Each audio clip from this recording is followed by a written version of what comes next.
Here we go with a nice group of 23 picks with two different logos in 8 different shapes. Now the two different logos are Lyle and Heater, seemingly unrelated, but they're included here because they are related and they're all the same person. That man was Lyle D Heater, and he goes back quite a ways, over 100 years in history. And he was a guitar distributor in the area of Oregon, northwest part of the country. This particular group of picks, however, are from the early 1960s to about the mid-1970s. And the early picks are, in fact, the ones bearing his first name, Lyle, right here. And these would be among the oldest, these three here. That one's a pretty old one, too.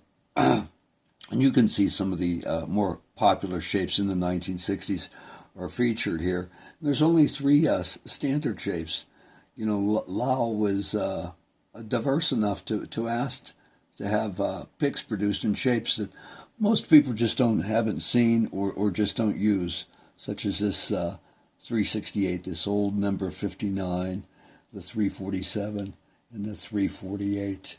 Nice, distinct Lyle logo in a cursive style. Here we could see the ice cube celluloid style.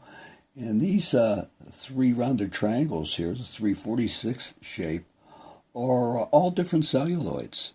There's a lighter one here, and one here, and one here.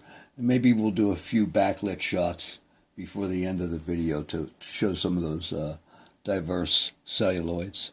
Moving over here to Heater. A really nice Art Deco logo with the heater.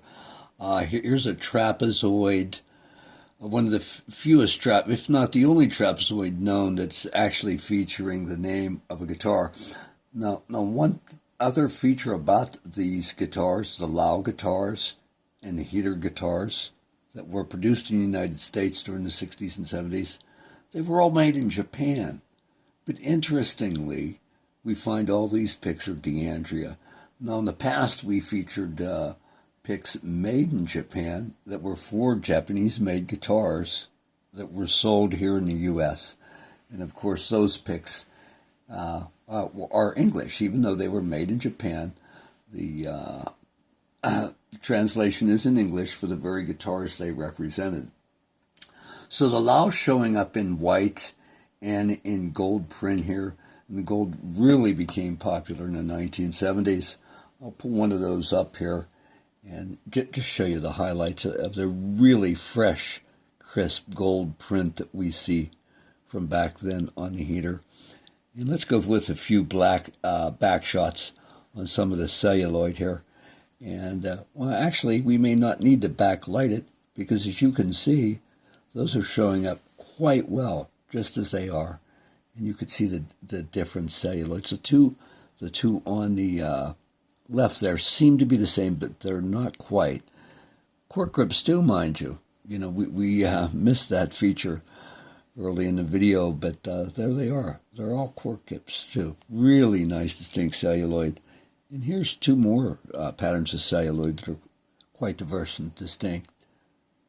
Got the one on the left and the coconut ice on the right. So I'm glad you joined me for this video. We'll try to keep them brief so as not to bore you.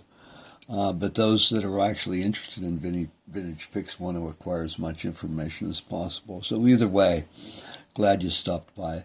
There'll be a whole bunch more coming. Thanks. Joe Macy, play more guitar picks.